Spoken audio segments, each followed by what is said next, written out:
Welcome back to the Beyond the Coach podcast. I am one of your hosts, Kelsey Nanini. And I'm Krys Sweet. All right, we're having some technical difficulties this morning, so I'm freaking hoping it's a little laggy, but I think when the recording happens, let's hope that this works because oh my goodness, technology, Wi-Fi, it's all just in the pooper today. It's definitely not in our favor. If it's in somebody else's favor, feel free to give us all the tips because I don't know. I might need to make my own like Wi-Fi company. I don't know how to go about that, but whatever we're working with here is not it. Yeah, I actually completely resonate with that. Maybe that's our next business venture is freaking Wi-Fi. Mm. Why'd you get a business partner so that we can make our own Wi-Fi? Yeah, we're gonna venture out from coaching and figure out Wi-Fi. We're now geniuses. But actually, we gatekeep it and don't sell it to anybody because we just want It's it just for ourselves. it's so that we can be on. Worst business venture, actually. It's just so we can have our own Wi-Fi. No one else is on our servers. Oh well, today we have a good little podcast. A good little podcast.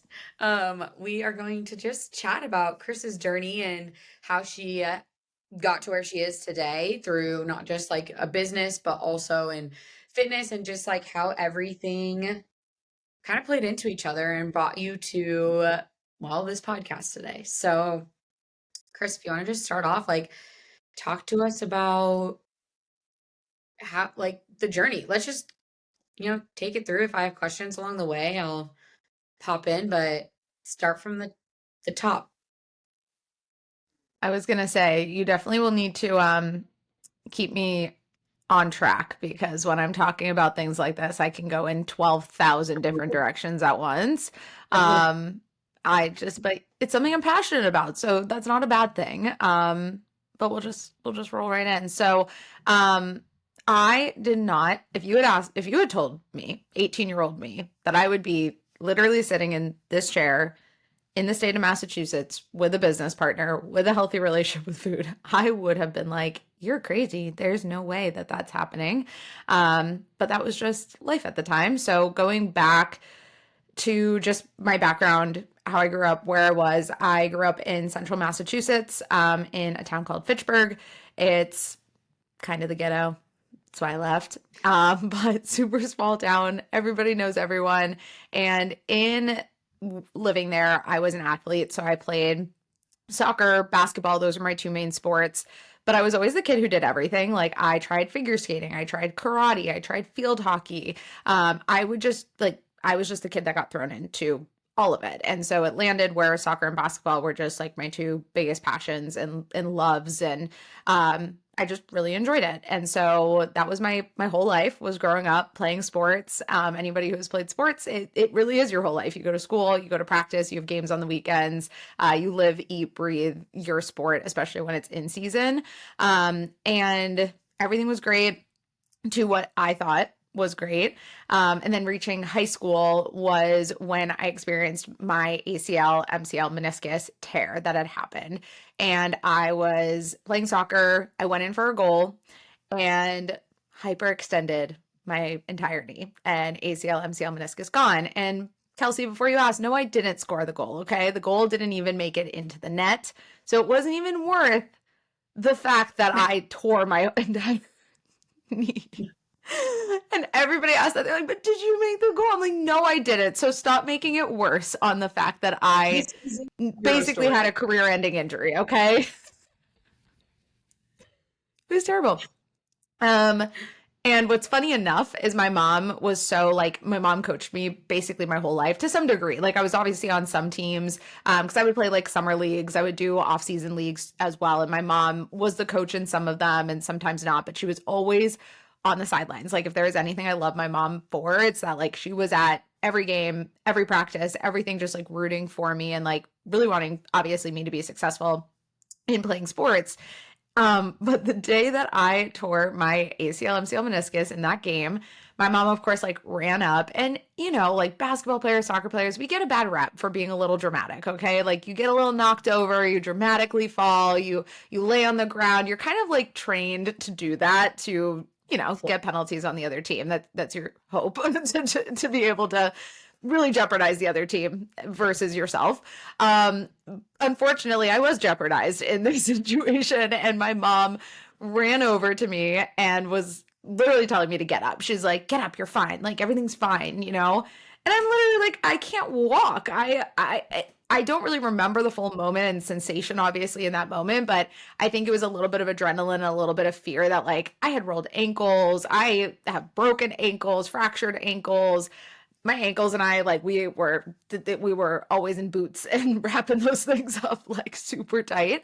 I had never experienced like a knee injury or something more significant than maybe a wrist or an ankle injury, something along those lines.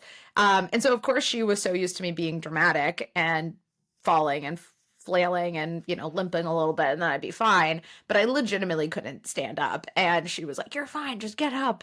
I was like, "I'm not fine." And so, of course, they like, wobble me over to the bench. I sat on the bench the rest of the game. And she was like, "Well, we'll give it a day. We'll give it a day. We'll see how you feel." Lo and behold, the next day, still couldn't walk, couldn't do anything, felt miserable. I think we actually waited like 2 days before she finally was like, "Let's go see a doctor." And to anyone listening, my mom's not an asshole. She just is from Massachusetts. Well, she's actually not from Massachusetts. She's from Australia, which is a whole other story. But she grew up in Massachusetts a majority of her life. So she was just like a little bit of a hard ass, and she had a dramatic athlete child who flailed and fell, and we had boots on deck for me in my closet for my ankles. Like it was something that we just went through, especially that era of sports. Like if anybody grew up in that era of sports, you just knew that that was a part of it. So it took a couple days before we finally went to the doctor, and lo and behold, I had a torn ACL, MCL, meniscus, and it was like, "See, mom, see, like I'm injured." And she finally believed me. She did apologize. She was like, "I'm so sorry." Thanks. And so from that was like my first big turning point or like moment of adversity that I really had to face in my athletic career. Because obviously, if anyone has ever torn their ACL before, it's a pretty significant injury and it's a pretty grueling recovery process as well. I was very fortunate to have an amazing physical therapist, but it wasn't only just the physical side that was really hard for me to get back to, it was actually the psychological side. I started developing a lot of just psychological anxiety around being back on a field. Every time I'd go in for a goal, it was almost just like PTSD coming back to me when I would be on the field trying to get back into sports. Every time, I would try to pivot or something like that in basketball, it was a fear of like, is my knee going to give out? Because you lose just so much of that strength and so much of that control. And then you think that you need to be wrapped in bubble wrap too. That was like a huge fear of mine. So I had actually been able to work with my PT to strengthen up. I did a lot of like, pre-surgical like rehabilitation, working on strengthening up my quads, strengthening up any area of really my legs that I could leading into my surgery. And that was great. That was really my first taste too of like strength-based training, because it's so funny. You're an athlete as a woman, and like we had a weightlifting room in our high school, but it was only for the guys. The girls did not go into the weightlifting room. Our only taste of weightlifting, if you want to consider it weightlifting, was doing push-ups, like as punishment if we didn't reach our mile mark. Like that was what we were trained on.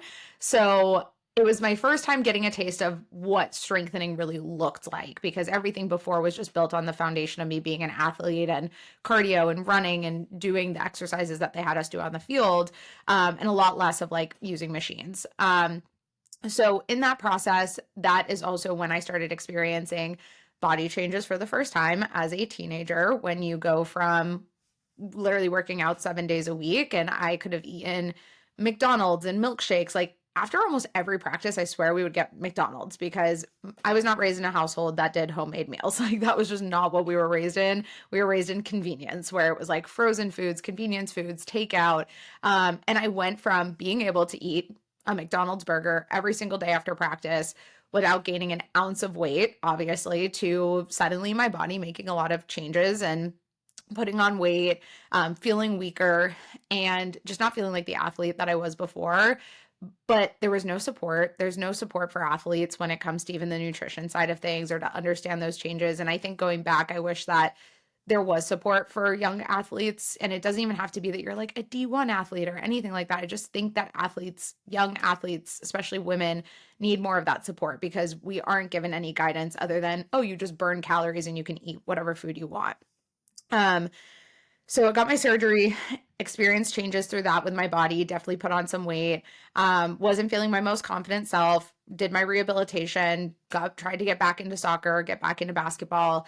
And I just never was the same athlete again. And I think it breaks my heart going back and thinking of what regrets I have as an athlete. I wish I had one advocated for myself a lot better, and I wish too I had like taken my recovery a little more seriously. I was so in my head from like a mental health standpoint that it really affected me physically, and I think I really could have gotten back to the athlete I was on the field, on the court, had I asked for the appropriate help, and two, had I just properly more committed to the process of rehabilitation, and not been just so negative about it at the same time. So I have a lot of regrets around that, but recovered, got back on the field, did my best on that, and then obviously went to college. And when I went to college, I decided I wasn't going to do any sports. I, at that point, had had just a really negative relationship again with nutrition, with fitness, psychologically. It just wasn't like, I was just so in my head. I couldn't explain it. Went to college, and I ironically went to college for kinesiology. I wanted to get into sports medicine so bad. That was what I wanted to do. Um, and my relationship with fitness, nutrition, and everything was actually so bad in my freshman year that I decided to change my major. I was like, I'm not cut out for this. I don't want to do it. And I just decided that's another big regret. Like I let my poor relationship with food versus healing it, I just let it win. I let it take over my life. I let it make me quit sports. I let it make me change my major. I let it take me out of the gym, take me out of movement. I did not work out at all pretty much the first year and a half of college and put on my freshman 15. It was more of like a freshman 20, 25. It was not fun. It was a really dark time for me and changed my major, wanted nothing to do with health and fitness. Fast forward to sophomore year of college, I had just reached my rock bottom. I was going through a breakup. I was not in the healthiest like friend group. I was not the healthiest myself. I was partying and drinking and just wanting to hang out with everybody else and wanting to appease everyone else, that I just had a rock bottom moment. And anyone who's had a rock bottom moment, you know how significant it is because it is such a specific moment where you can go back in time and literally put yourself in the shoes of like who you were, where you were. And I just said something has to change. I didn't know what that was at the time. It was actually going into the new year, and there was a 9-round fitness that was in our college town that had just opened. So they were doing this huge promotion, and my roommate at the time was like, let's go, let's join, let's just like do this for us. And I ended up falling in love with it. And I think I just fell in love with the fact that like I had a coach, I had someone who was pushing me. I loved the instructor that I had. I started building that into my routine and actually really quickly fell in love with working out again. Loved kickboxing in general. Like I love taking kickboxing classes. I think they're so fun. Um, However, I went 0 to 100. So I went from going no movement, no nutritional like supervision, no nothing, to falling in love with this class and now going 7 days a week if I could, starting to track my macros because that was kind of when the whole like if it fits your macros trend was really starting to take off and all the fitness influencers and everyone was doing it. So I started doing that. There was a local NutriShop as well. I actually don't know the name of it, but it was like a NutriShop, relevantly close name, and started going there because a guy that I started dating from the gym, he would go there. So he was like, let's go there. And they put me on like a meal plan and they would put me on the in-body scans and they would and that's where the obsession started. I started taking all these supplements. I started taking fat burner pills. And I went from being 165 pounds to suddenly 130 pounds in a very quick period of time. Um, Going back to then a rock bottom moment, I was probably maybe 6 months into this journey, and I was shopping with my little, actually, who actually works for us now, which is really fun. So I was shopping with my little, and I don't even know if she'll remember this, but it was really significant for me. We were shopping for like a date party or something. We were in a sorority, and I was trying on clothes, and I was so lightheaded. I hadn't eaten. I had only taken my supplements for the day, only taken my fat burners for the day. I was literally obsessed with being my smallest self. I was obsessed with not eating and just obsessed with the physique that I was trying to achieve. Now we were out shopping, and I was in the dressing room by myself, and I just had this wave. If anyone has ever gotten lightheaded, you get the little spots, black and white spots, and you just get really hot. And I just like collapsed to the ground. No one knew that I had kind of collapsed to the ground. I was able to like get myself back up and act like nothing had happened. We get out to the parking lot, and I vomited everywhere in the parking lot. And at that point, I had nothing in me. It was all liquids, and I was just like pale. And my little had known that I was on this fitness journey, and she was like, something's going on. And it was that second rock bottom for me of like, this also isn't very healthy, and this also isn't what I imagined my life would be, of me going out shopping and passing out and now vomiting in the parking lot because I'm on fat burners that are literally depleting my entire body, and I have no energy to function.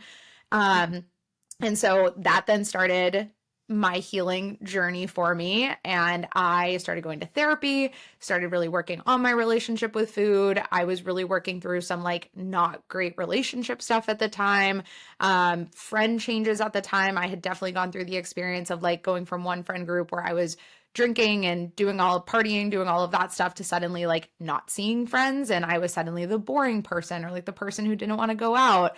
And what you guys should know is at this time of taking fat burners, I was still drinking too. So it's not like I had just been like, I'm not going to party and drink. I was pairing alcohol in with barely eating, in with fat burners, all for what? Like to be vomiting in a parking lot and passing out in a dressing room. So I went on this new journey and really committed myself to strength training. It was Megan Grubb. Do you remember who that is, Kelsey?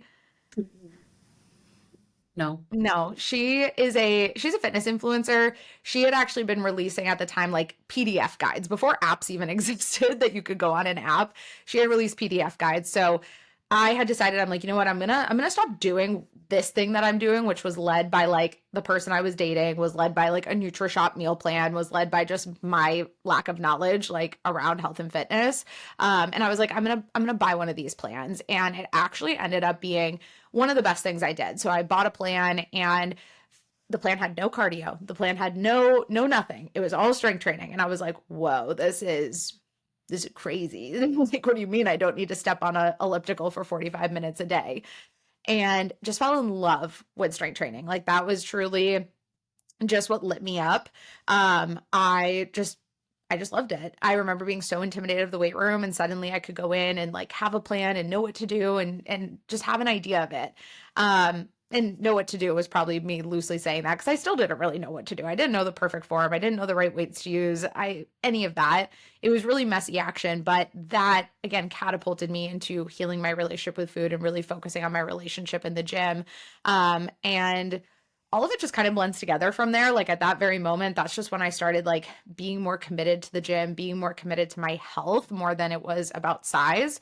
I was in a sorority too. And when you're losing weight, everybody's just commenting on your body. Everyone's saying, oh my gosh, you look so good. You look this. And I think I was just addicted to that feeling, because I had gone from not being very proud of my body to then suddenly getting all these compliments. So it was this addictive moment that I really had to work through, of not getting as many compliments as I was before, because I was working on healing my relationship with food in the gym. And with that also came like less alcohol, less partying, less of that being an emphasis, and more of me really needing to take a step back for my mental health than anything else.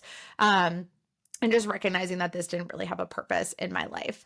So that was kind of my fitness journey, if you will, because then I went on to get my CPT. I went on to falling back in love with health and fitness, wishing that I had not changed my major because by my junior year, I was like in such a better place than I was freshman year, sophomore year, and didn't change it back because that would have been a lot of work and a lot of extra years in school where it's already so expensive to be in school alone. So I did end up graduating with my double major in psychology and communication disorders. And I wanted to focus on being a child life psychologist. Like I wanted to really focus on that. Did not think that health and fitness could be a part of my career because when you're 18 years old, you think that's like whatever you get your degree in is what you have to do. So I had just kind of put myself in this box graduating. And it's funny because I had seen trainers at the university gym and always looked up to them and thought that they were the most badass people. I thought personal trainers were some of the coolest people in college because they looked amazing, first off, and they looked strong. It's not like I was looking at these girls being like, oh my gosh, they're so skinny. It was like I would admire them because they looked so strong. And meanwhile, I'm trying to get toned and using fat burners and the elliptical for 45 minutes. So I really looked up to them. And that's kind of where things started to change for me when it came to my career out of college. I was an RBT, so I was a registered like behavior technician. I got into grad school. I was going to go to school to be a BCBA. Grad school had actually started at this point, and I decided to drop out. And I for whatever reason just couldn't get behind going to school if I didn't try the one thing I always wanted to try, which was getting my CPT. This was maybe a year out of college. Like I wasn't really that far out of college at this point. And I remember sitting with my friend Courtney, and she'll tell you everybody this story when she talks about me too, is I just said to her, I said, I think I'm going to get my CPT. And for anybody listening who doesn't know what a CPT is, it's your sort of certification for personal training. And she was like, okay, yeah, like I could totally see you doing that. I said, no, it's going to be for fun. I was like, I'm not doing that. Like, there's no way I can make it a career. She's like, okay, like you could do that for fun if you wanted to. Like it was kind of just a okay. And my friends kind of knew at that point with my journey not to almost like not to push me too much. I think they were just really trying to like passively be supportive versus making me pressured into something. And so I got my CPT and then told that same friend because I had a trainer out of a gym and I was like, I'm going to go become a personal trainer at this gym. And she said, yeah, I could have guessed that. Like, I already knew you would have done something like that, you know? So I was like, you're not surprised by this? Like, you're not. And she was like, no, like, the moment you told me you wanted to go get your CPT for fun, I knew that you were going to want to do this for your career. Like you love health and fitness so much that it would be dumb for you to not try it. So I had gotten my CPT, got a job in the gym, was working in person for a little bit, and then started getting this itch to go online because that's when a lot of other coaches had started doing their businesses. And not even just like online coaching, it was more of like fitness influencing. Like I never really thought that I could fully create a career in online coaching. But I had started my Instagram. For some context, this is my second fitness Instagram because back my sophomore year when I had started my fitness journey, I did create an account and I had it on private. And then somebody from my college started following me and I panicked and deleted my whole Instagram. I was so embarrassed that someone had found me. So this was my second go around. Decided to start my page. 2020 came around. We all know 2020. She was there. She happened. And the gym had closed. And I still wanted to try to find a way to get out of my full-time job because I was still doing my behavioral therapy stuff on basically full-time and then doing coaching or personal training in the morning and evening. So I, at that point, decided to launch the online business, try this, give it a shot.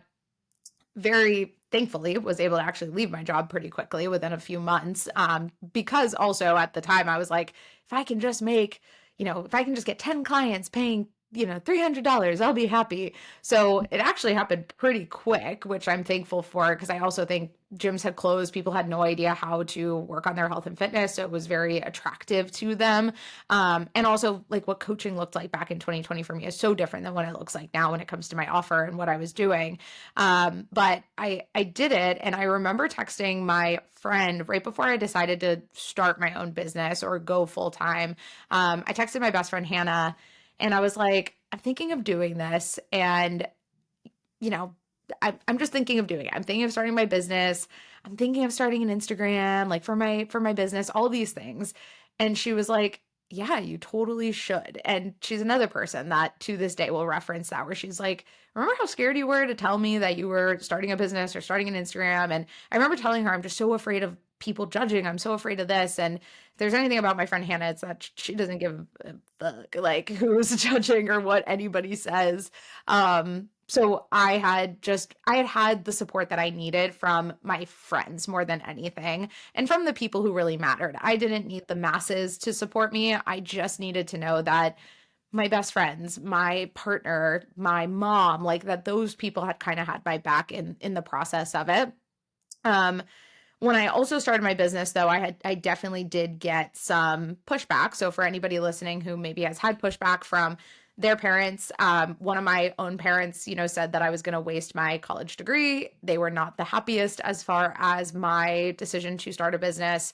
And that definitely was a turning point. That definitely was a moment of, am I being dumb right now to not do what I went to college for? Because again, we are all just ingrained with, you go to college, like, when we're in high school or even grade school, like, it's just set in front of you of, you go to school, you get a degree, you get married, you have a career in what you got your degree in, and then you have kids, and then you buy a house, or you buy a house, then you have kids, and you, like, there had to be this order of events to your entire life that we were instilled in.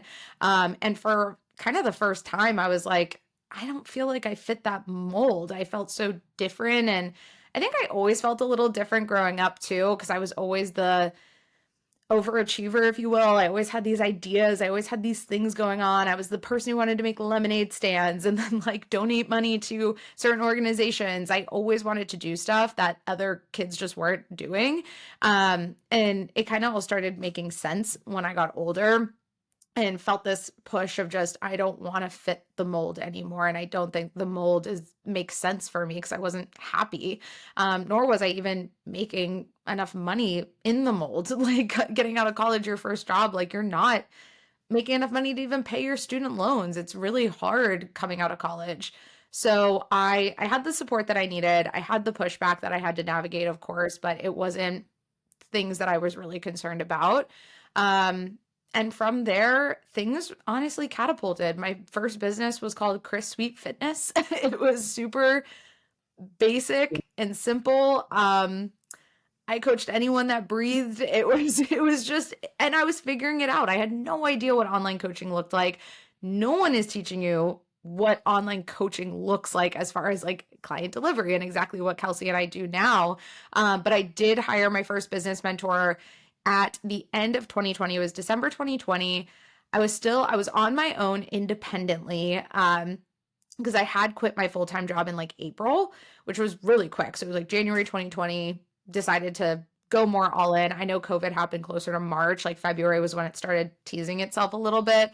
And then by April, May, I left my full-time job and was in my business. I was still babysitting on the side. Like, I was always a hustler. I was like, if I'm going to make this work, I'm going to nanny, I'm going to dog sit, I'm going to dog walk. I'm still going to make extra money. So I did just that and hired my first mentor end of 2020. Made my first 10K in business 3 months after hiring this first mentor. Had no idea what you could do with business. Had no idea that you could make more money than I could, in the career that I got my degree in the first time. Things just happened really quick. I scaled. I hired Devin. Devin was my first assistant coach. She's still with us to this day, a part of Apex now. And I remember she was a client of mine. And I remember getting to the point where I needed an assistant coach. Again, no idea how to do this. I called her and said, hi, because she was training in person at a gym. And I said, how would you feel about being an assistant coach? She was like, that sounds great. We did not agree on pay. She did not sign a contract. She I didn't even know what her role was. I had no idea what an assistant coach did. Um, Messy action. The first 2 years of my business pretty much were me just trying it. Um, and it worked out just fine. Obviously, we're here today. But just scaled and scaled and scaled. Hit some really big months in my business. In 2023, 2022 and 2023 were probably two of our best years. Hit my biggest month in February of 2023. And I had the biggest team I had ever had too. And with that came the most unalignment in my business at the same time, which to me felt not how it should be. Like it didn't Mhm. feel, it felt like I just felt like you're trained to hit these big months. So shouldn't you hit the big months and feel so good? Wasn't me, couldn't be me. Definitely just wasn't happening. So I hit my biggest months and actually completely fell out of love with business. Had some turnover on my team, decided to actually scale back my team. So I decided to let some people go and really reset. I was also going through a lot in this year. 2023 was probably the hardest year that my husband and I personally had, just with financial stuff coming up. Three of our dogs, one of our dogs got cancer, two of our dogs had major medical procedures. We moved. Kenneth was unemployed for a little bit. Like we had every, like when people say it comes in threes, for us it came in tens. Like we just had every single ball dropping in our life. And with that kind of came putting my business a little bit more, it wasn't on the back burner. I was still working. It just wasn't like I was in a scale mode. I was more in just like a let it sit and just see what happens mode.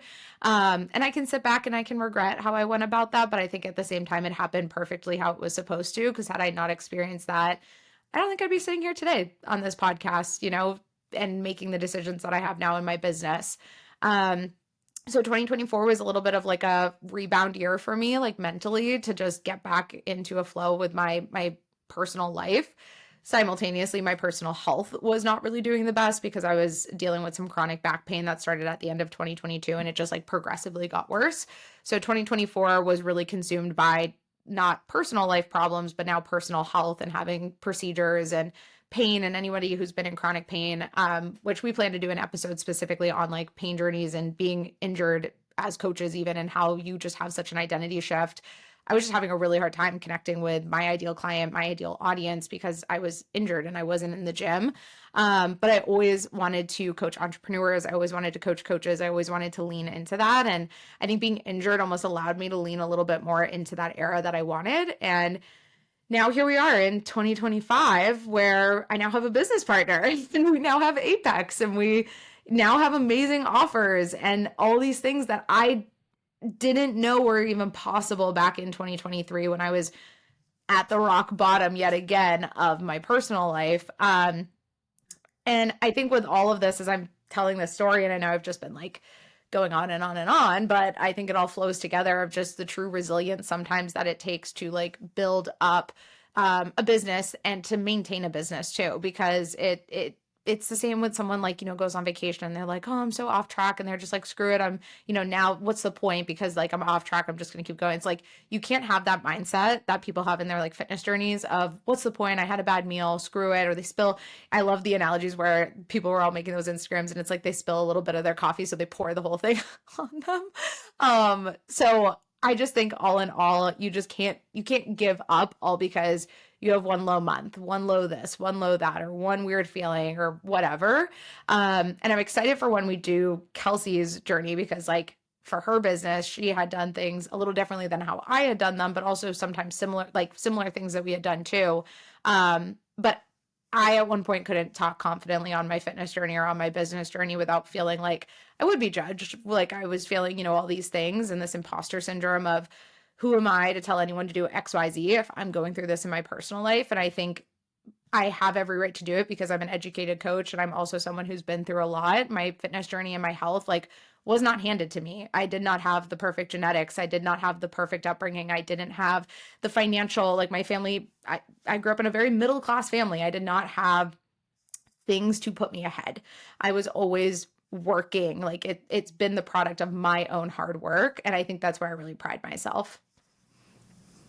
What do you feel like was like the most transformational part of your journey that like really led you to like that like switch? And obviously you've had multiple like paths of switching, but like the most transformative part.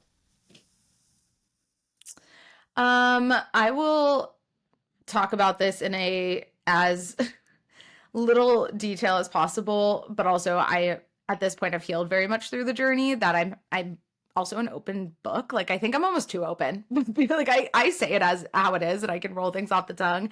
But I in 2020 actually went no contact with somebody who was very important in my life at the time. Um, and I did not know what I was a victim of. I did not know what the things that were happening at that time, the significance of how much it was holding me back. And I think the most transformative thing I ever did was to start saying no to people and to start setting boundaries. And that was a big boundary, going no contact with someone. Anybody who has done it, it's one of the hardest things to do. But it was one of the most transformative because it just reduced the noise, it reduced the judgment, it reduced all these things that I had going on, and really gave me the confidence and almost like the self startership to just make it happen. Because when that no contact had happened, I really got like laid out on my ass. Like I just had to figure it out. Like I had to figure out bills, I had to figure out life, I had to figure out my career. And it was almost like this motivator of I just have to make it work. And my mom now tells me to this day, and I love her for always reminding me of this. Like anytime I'm going through hardship, she tells me, you've survived 100% of the hard things that we did not think that you would survive at one point. I totally forgot too. I got blood clots in 2019. So that was a whole other thing. I had another knee injury. So I've just had so much happen that I survived it. But I had that really, really, really big moment where for once I stopped trying to people please and I just wanted to do what I wanted to do. Like, how often are we ever allowing ourselves to truly do us and Yeah. not do something out of fear of other people or do something to please someone else? So I would say that was the biggest, like, transformative moment. I know that's not the case for everybody. It doesn't need to be the case for everyone. But it was the first time that I just really stepped into me and kind of was like, what does Krys want? Not what does everyone else want? Yeah, for sure. And then the other question I had was like, I know you obviously like you majored in like psychology, like an element of psychology, and you take a lot of that like kind of approach in coaching too. Like you're just very hyper aware of that side of things, probably because of college helping you with that. But like, what would you say to someone who obviously we've heard your story of going through all of these different things, injuries and life and everything between, things that come up that we don't plan on and how hard it can be, and you haven't always been an entrepreneur through all of those things, but they probably led you into entrepreneurship a little bit. So like what would you say to someone who just feels like they're constantly like, I know I talk to a lot of coaches where they're just like constantly feels like they're just getting pounded into the ground, like there's just constantly things coming up that aren't necessarily planned, they aren't expected, and it's really easy to just like kind of tear yourself down and throw in the towel. But like what would you say to the entrepreneur or just the person in general who's going through that? If I could go back to my younger self, and honestly tell her anything, I would say like don't give up before it gets good. Because had I given up when I was puking in a parking lot, had I given up when I can't believe I skipped over my whole blood clot story. That in and of itself needs its own podcast episode because that was me fighting the medical system so much. But like when I got blood clots and was told that I'm never going to be able to live the life I want to live again. When I was going through all these adversities, I had a choice with every adversity I ever was hit with, and that was to give up and to just go back to doing what most people do and living this life that most people live. Or it's a reason to keep going. And I think I've always prided myself in the ability to just keep going, not because I knew what I was working towards, but because I just knew I wasn't meant for what the alternative was, what the going back to the norm was. And so, my advice to anyone going through a hardship moment in business, in their personal life, in their relationship, in their health journey is like, you don't know how good it's going to get. Like, there are so many people who have come out on the other side that are super successful because they came out on the other side. And it's easy for people to sit back and be like, oh, they're so lucky to be at this point in business, but they don't see all the background, which is why I'm excited for each of us to have an episode like this where we kind of get to talk about the background to us and what goes into us personally. Because the problem is that you just give up before it gets good. Like you truly, like too many people give up before it's about to get so freaking good. And you don't even know what that is. I did not know what that is. I did not know in 2023, when I was being hit with so much personal life stuff, that this is what it was kind of preparing me for and getting me ready, because I wouldn't have been ready for this stuff had that stuff not happened. So instead of why is this happening to me? It's like, what is this teaching me? What is this like help it working me through to ultimately get to? And you may not know the answer right away. Like I am definitely a planner. I'm definitely type A where like I just want to know everything and have the plan. And it's okay to not know. That's the other part of it. Yeah. I think so much we live in a world of instant gratification. We were just talking about this on the coach cubicle this morning, and we live in a world of instant gratification. I think so many coaches, like if we're specifically talking about the coach thing, is like get so wrapped up in not having the 10K months and not having a full roster and not having a team yet. And I always tell people, like even clients, not even just coaches, it's like, what if you gave up just before the good stuff was about to happen? Like, what if you threw in the towel just before, like, you're at the finish line and you're like 10 feet away from the finish line and good, exciting things are going to happen and you just decided to like stop? Like, it's just so, you Mhm. have to keep going. And like in a world of instant gratification, it's like business is not going to take off for you in the first 5 years, most likely. Like it takes so much time. I always go back to like people who started their business later in life. Like Steve Jobs is one of them. I like went through this whole process of looking up really successful people and when they actually became successful or started a new career. And it's crazy to know like you at 23 years old isn't meant to do the biggest and best things ever. Like you almost have to just trud through the shit and like be okay with sitting there for a while and not having instant success to then have lifetime success. It's so close to our clients. If you're a coach that like wants to be super successful right now, you are the client who wants to lose 20 pounds right now, like without reverse dieting, without going through the stuff. So I feel like that was such a good thing and like so good, like you said, to hear your story. And like it hasn't been perfect. Like you haven't even been in business for a total of five, like, I mean, like operating a full business for 5 years yet. Like it has been just over 6 that you started it, but like there's still so much more to be had, or just over 5 that you started it. Math is hard. So Yep. I think it's good to hear. I mean, let's face it, we all blocked out 2020. I still feel like I still feel in my brain like we're in 2022 for some reason. I'm like, it hasn't been 5 years. There's no way. Like, Doesn't count. there's no way. Yeah.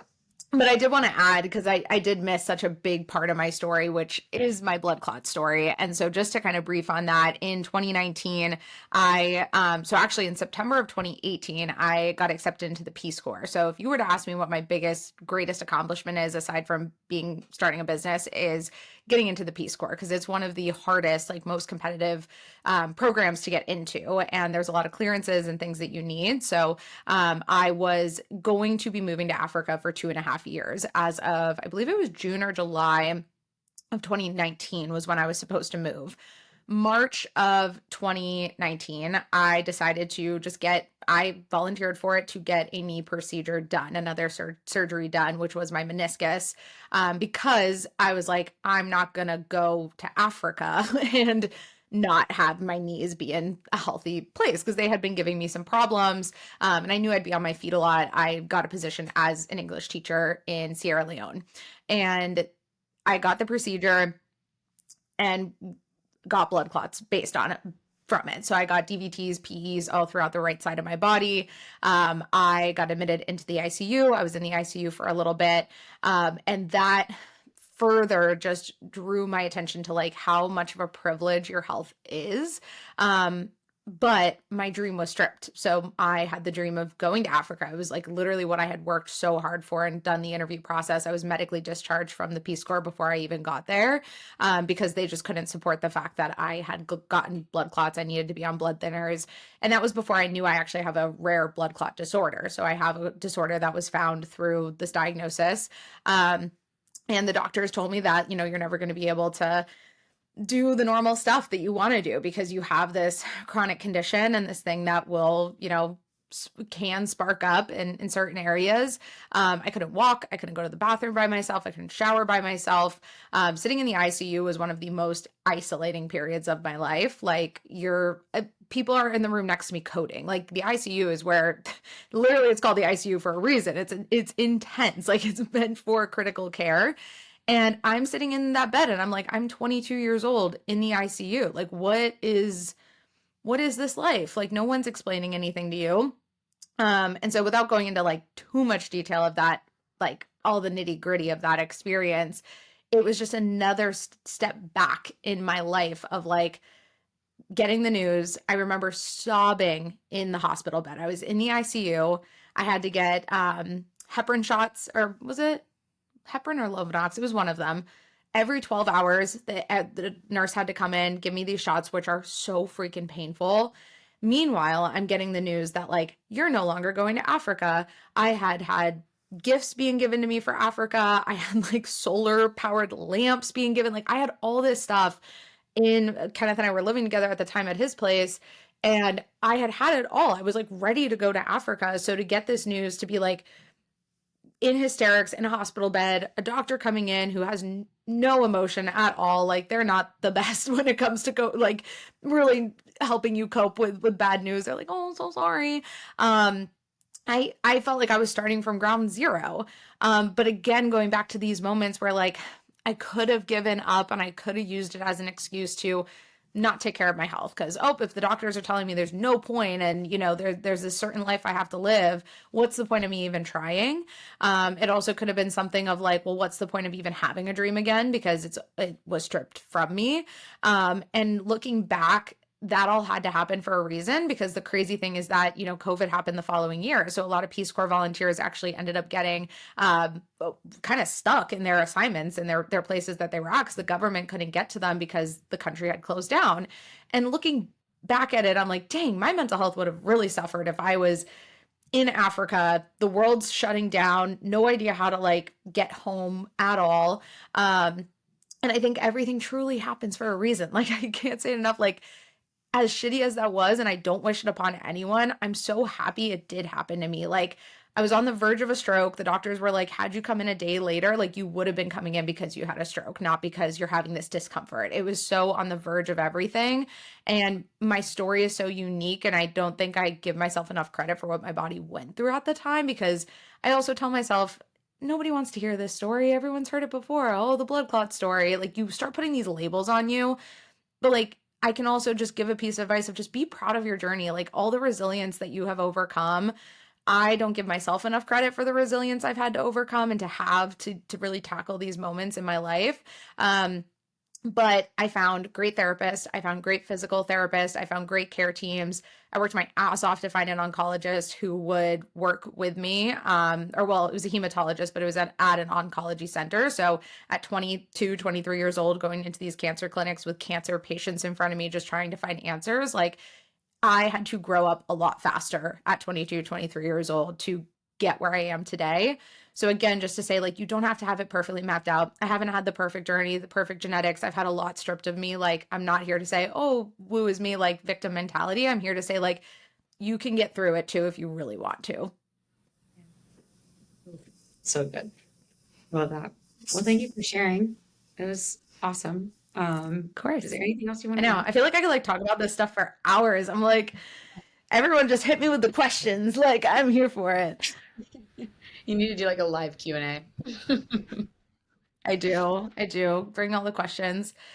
I just think there's so many layers to someone's story. So like don't write your story also before it's even began. Like I didn't know my story and I think we put labels on ourselves based on like past experiences, but what's really freaking cool when you're an entrepreneur is you really get to rewrite the script of that. So I have zero regrets becoming a business owner. There's been highs, there's been lows, and I've been able to rebuild my strength, rebuild everything as far as life. And you guys can do it too. Like there's just no straight narrow path. Like when people ask like how do you get there? It's like, well, do you need to get blood clots? No. Like that was a turning point in my life. So just keep in Yeah. mind like no one has it perfect, and you can also do really hard things when you set your mind to it. Yeah, 100%. Mic drop. Well, cool. I'm gonna Boom. include your I'm gonna put your drop your Instagram in the show notes just in case someone just randomly came across this podcast and wants to connect more with Krys. But thank you again, Krys, for sharing your story, and we will see y'all in the next one. Bye guys.